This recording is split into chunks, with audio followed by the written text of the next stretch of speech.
ও মানে কি বলবো, সারপ্রাইজলি আমার গোপাল সোনাকে নিয়ে আসেন আমার বাড়িতে।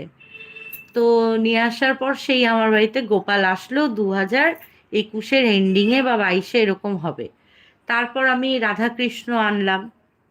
তারপর 2 বছর না 2.5 বছর আগের জন্মাষ্টমীতে আমি আমার বড় গোপাল সোনাকে নিয়ে আসলাম।